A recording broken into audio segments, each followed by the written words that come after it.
Hi, and welcome to this week's edition of Crosshairs, the program at ThePrint, where we discuss the big geopolitical stories of the week. This week, Xi Jinping and President Joe Biden of the United States meeting face to face, apparently cordially. I'm joined by Walter Ladwig, Associate Professor at King's College in London, and one of the world's leading experts on all things Indian Ocean militaries. I'll jump into it straight away, Walter. This rapprochement between Xi Jinping and the United States, is it the big powers pulling together to squeeze the middle powers out, as some in India contend? Or is it two world leaders stepping in to try and cool down an overheated superpower relationship? Praveen, thanks for the opportunity to be here. I tend to see it as something more the latter than the former. I completely understand that every time the United States and China get together and the mood music seems to be remotely positive, that alarm bells of the G2 go off in Delhi and elsewhere, thinking that, US and China are getting together to sort of divide up the world. But what we saw here, while important to take some of the current tensions out, was really mostly gains around the margins. The United States, I think, got a couple of substantive wins in terms of Chinese agreement to control fentanyl exports, to resume some of the military-to-military hotlines that had been suspended in the wake of Nancy Pelosi's visit to Taiwan, and some vague agreements on AI governance and climate cooperation. The real wins for Xi Jinping, quite frankly, were the meeting. He's on the back foot in China. The Chinese economy is in a bad state, increasing criticism over his handling of the pandemic. So getting a chance to meet with Biden, getting some reassurances that Biden, despite some of his other statements, still favors a status quo on Taiwan, has not gone revisionist there. I think the opportunity to court some big American businesses, and let's keep in mind that he went from meeting the president to meeting the CEO of Apple and Visa and others, because multinationals are taking more money out of China than they put in for the first time in decades. So, more symbolism for China, a couple pieces of substance, but this is not something that's fundamentally transforming the relationship. The structural factors, the differences of objectives are really baked in hard there, and trying to take a little heat out of the relationship at the moment is not going to fundamentally alter that. Walter, to get a sense of the big picture around, for want of a better phrase, the Indo-Pacific rim, you have Vietnam scrambling quite hard to defend its claims, which China is encroaching on. You've had even some friction with Australian crews accusing they were bombarded with sonar in dangerous ways. You have a big election coming up in Taiwan, and we have no idea how that's going to play out. Do you believe that this Xi-Biden meeting will go some distance towards ending the prospects of any of these turning into a conflagration, or are the risks still there? I think the risks are very much still there, and this is where we need to be a little sanguine about some of the gains that were made or some of the successes. I mean, so take the military-to-military hotlines. This is a classic Chinese tactic where when they want to signal displeasure, they suspend these sorts of things and then, bring them back as a concession in return for something else. Well, those are only useful, A, if you use them, but B, they can help, communication can help us when it comes to intentional things. But what we're seeing, as you suggested, is a raft of sort of reckless behavior. You could add into it, there was a few months ago, there was a Canadian military plane that was actually doing surveillance off of North Korea in support of UN non-proliferation missions that was buzzed by Chinese fighters. And again from naval and Air Force professionals around the world, you hear these descriptions of PLA Air Force and naval encounters as being dangerous and reckless and unprofessional. It's not hard to imagine another EP3 incident taking place, like when the Chinese pilot collided with the US surveillance aircraft. And then that begins this cycle of suspicion and denunciation that a hotline isn't necessarily going to repair. So, I think there's a number of flashpoints as we look ahead to the next 12 months. From an Indian perspective, of course, there's been a sort of growing, I don't know how to put this, but skepticism about Western strategy in the Indo-Pacific, saying that, look, the real business the United States is concluding is with Australia, it's talking to Japan. All this Quad stuff is very nice, but it really doesn't support India's security in the Indian Ocean.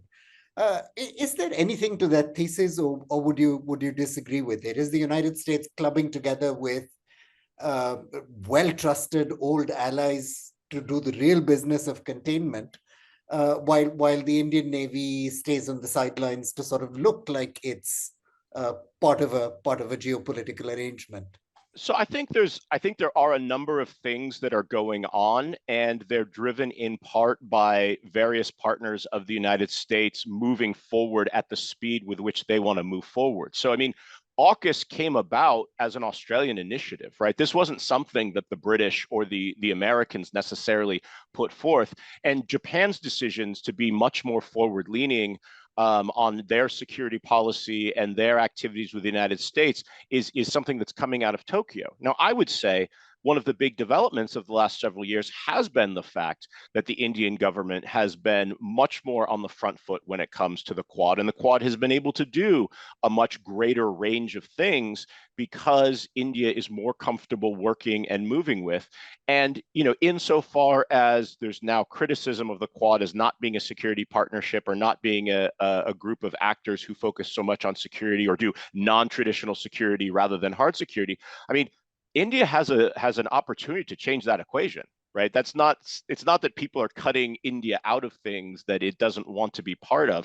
If India wants to be more on the front foot, Quad actors, will do more. I think it's a valid observation, though, about the Quad to say that one of the somewhat structural issues, I think, is that when everyone has their own Indo-Pacific map in their minds, 3 of the 4 Quad actors, it's the Pacific rather than the Indian Ocean that's primarily of concern, whereas for India, it's reversed. Interesting question too here about the sort of apparent mismatch sometimes between Indian ambition in the Indo-Pacific and the reality of economic resources that India is willing to bear for that. As someone who studied the Indian Navy, with in great detail over the years, and Indian military spending generally, you'll have seen that India is facing a crunch between its commitments on the line of actual control and between some of its oceanic ambitions. Um, do you see the Indian Navy being able to tear away enough of those modernization resources from the army in order to actually get somewhere near realizing its ambitions, or is the army, Indian defense on the continent, going to continue to dominate Indian military thinking? Look, I would love to see the Indian Navy be promoted from its perpetual status as the Cinderella service, sort of getting the leftovers and the handouts after the Army and the Air Force have their bits. But at a point in time in which you've got sort of active concerns on the 2 landward borders, it's hard to see the Army's share diminishing. Now, some efforts are being undertaken to reduce personnel costs, to try to, change the, numbers of boots on the ground and improve the tooth to tail ratio in the Army and so on and so forth. But it's really hard to see that the Navy will get the share that's needed for it to play the role that I think many people, both inside in India and beyond, want it to, when we talk in terms of a net security provider and a sort of leading actor, not just in the Indian Ocean, but beyond. And then we also, there are reasonable minds can disagree about the value of a 3rd aircraft carrier when the submarine fleet, which is essential to protecting India's maritime interests, is dying in the docks for lack of replenishment and replacement and so forth. So there's there are options the Navy has to shift around, but I'm sadly pessimistic that unless there's an overall uplift of the defense budget, and really what we've seen for the last several decades is a pretty static share of GDP committed. So defense rises largely come on the back of the growth of the overall economy, which should the Indian economy really be able to kick into high gear, maybe it eventually will get there. But I don't see at the moment the Army's dominant position in budgeting going away. A lot of talk about India setting up bases or at least surveillance outposts further afield in the Indian Ocean. China also jostling for positions up and down the coast. Could you, for our viewers, explain the significance of this? I mean, surely, with their large ships, with their significant surveillance capacities, these navies don't need an island runway strip in the Seychelles or in the Comoros to fulfill basic security tasks. What's really going on here?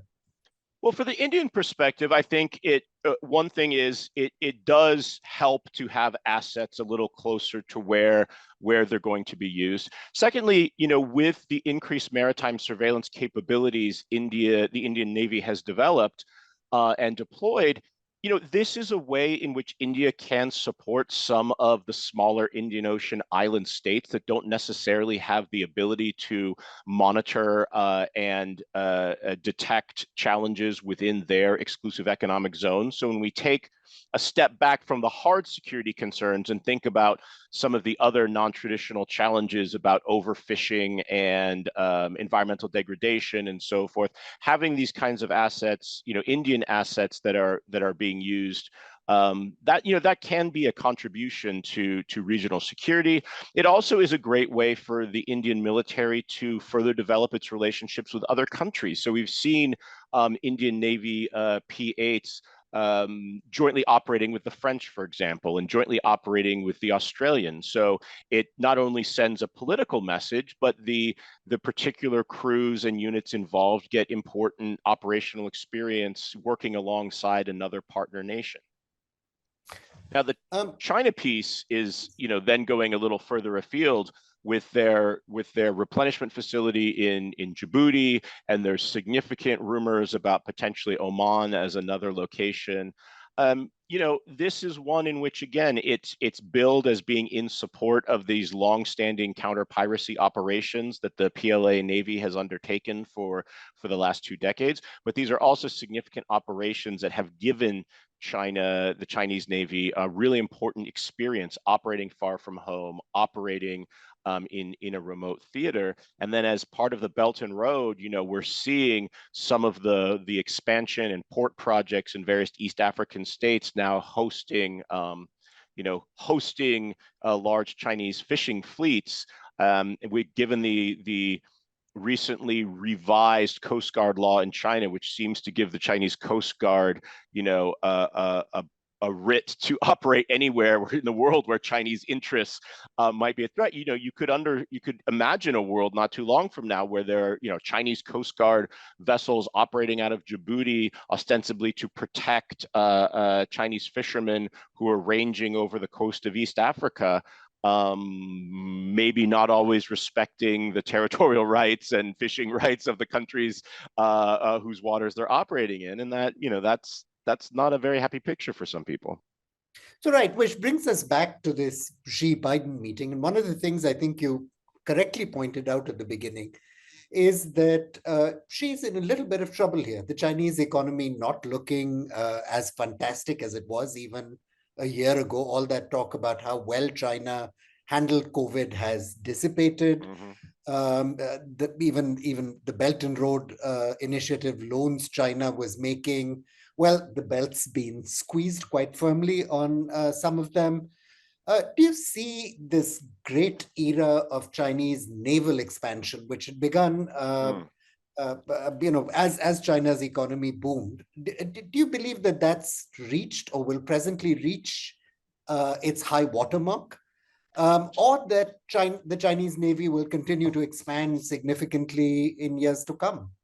So I would think that with a slowing economy, that there would be some degree of reduction, at least in the pace of production, because you get to a certain point and you'd raise questions of how much is enough, and more importantly, I think what's proved to be a major constraint on the Chinese side is personnel.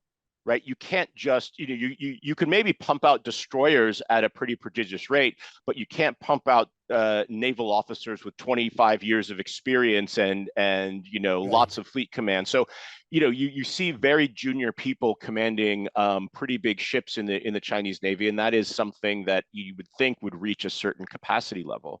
But just linking your comment though on the Chinese Navy to your question on India, one thing to notice too about the expansion of the Chinese Navy is that it came about after a period of time in which China was able to sort of stabilize or settle most of the border disputes it had with its neighbors, barring India, which allowed for a strategic redirection of resources and priorities away from ground forces towards the Navy, which again is ideally a pattern that we would want India to follow. But look, China has a number of challenges on its hand. The slowing economy at home is one of them.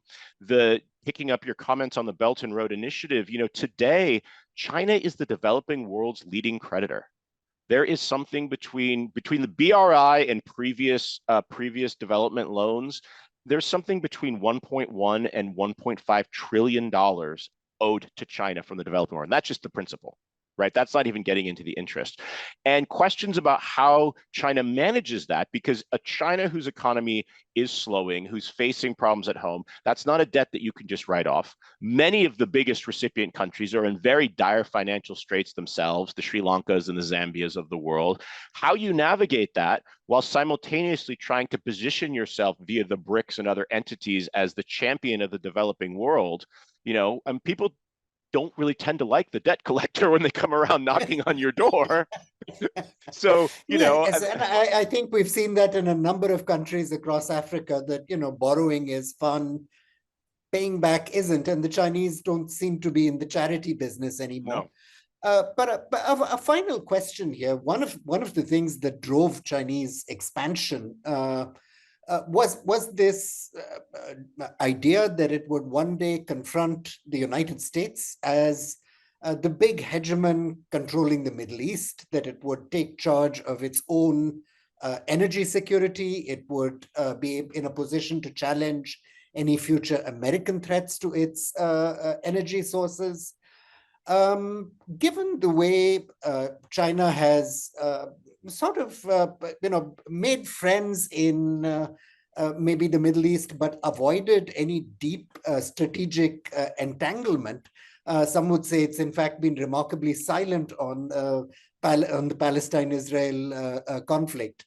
What do you think China's ambitions in that region are? Does it still see itself as confronting the United States, or is it now seeking to keep its concerns closer to shore with Taiwan and other traditional disputes? I certainly think that China wants to protect its energy links, and it is highly dependent on energy from the Gulf transiting the Indian Ocean. Now, parenthetically, I think something your listeners might want to kind of ask themselves: the Chinese constantly talk about the Malacca dilemma. How come Japan doesn't have a Malacca dilemma? How come South Korea doesn't have a Malacca dilemma? Why does no other country in East Asia have to worry about a Malacca dilemma, but the Chinese do? So look, they want to make sure that that is safe. Now, unlike other countries which are more willing to rely on market mechanisms and insurance and things to hedge, their typical MO is to be very sort of mercantilistic, right? So Chinese oil on Chinese freighters, Chinese, taken across and such, because that's what they believe and trust in.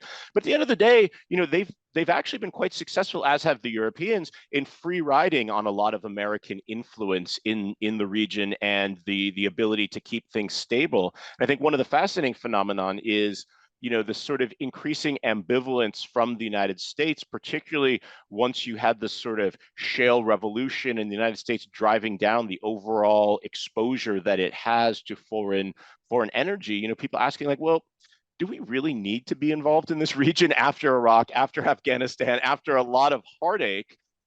Which the current crisis in Gaza seems to only add to. There are some who say kind of a pox on all of your houses. Let the Europeans sort it out. Let the Chinese sort it out. Kind of last one out gets left holding the bag. I don't think the Chinese want to be responsible. They'd love to have a strategic partnership with the Saudis. They'd love to be friends with the Iranians, but they don't want to necessarily have to be the security manager for all these people. Which would then create some really interesting problems for India if things did head Indeed. In that direction. But Walter, thank you so much for your time. Thanks for having me, Praveen. Looking forward to having you back on the program again. Thank you. Happy to.